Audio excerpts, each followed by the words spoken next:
A black man founded Chicago and you were never told about it. Surprise, surprise. What up? What's good? What it do? It's your boy KJ Lee, and we are back with another episode of Black History I Never Learned. Today, we're going to be talking about the fact that a black man founded Chicago. I learned this recently. It's crazy. Let's get into it. Jean-Baptiste Point de Sable actually founded the settlement that is now Chicago. So, this black man was actually Haitian descent.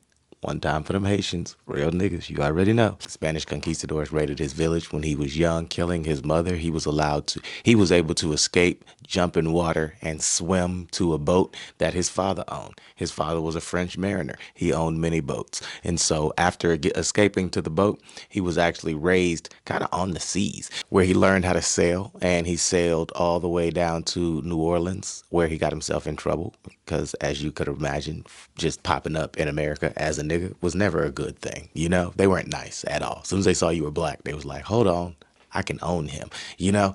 And he didn't have any idea what was going on. So he was actually captured at one point, and he was about to be put into slavery. The thing that saved him from slavery was the fact that his daddy had some ships and some money and some pool. So eventually he was pulled out. It's the first ever nigga the first nigga in history to be like, do you know who my father is?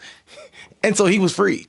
And after this, he actually decided to travel unknown territory in the United States. After going to New Orleans, I have no idea why he would want to continue to do this, but that's why we need niggas like him. You go ahead and keep exploring so we can talk about it today.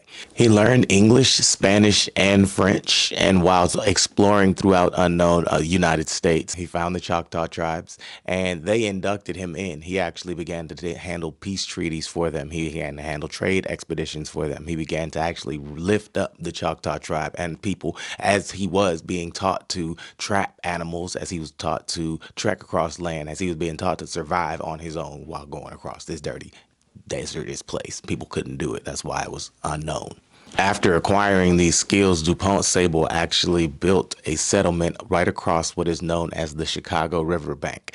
And on this settlement, he did not do it modestly. Let's just say that. Niggas have always done it big, and that's why we got to be proud of it. He built an 800-acre mill. Basically, on this mill, he had smokehouses, he had farms, he had stables, he had employees, so he had living quarters for employees. He had a giant ranch, basically, that was Chicago. And during the Revolutionary War, of course, white people was like, hey, we fighting?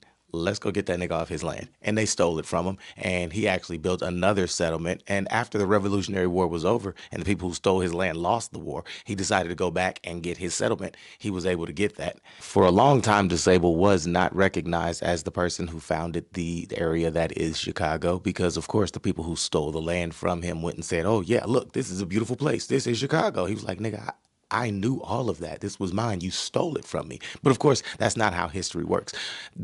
But that's why we're here with facts, just to let you know. Chicago was founded by a black man, which is some amazing stuff, and that's just the beginning of it. This has been more Black History I Never Learned. I am your host, KJ Lee.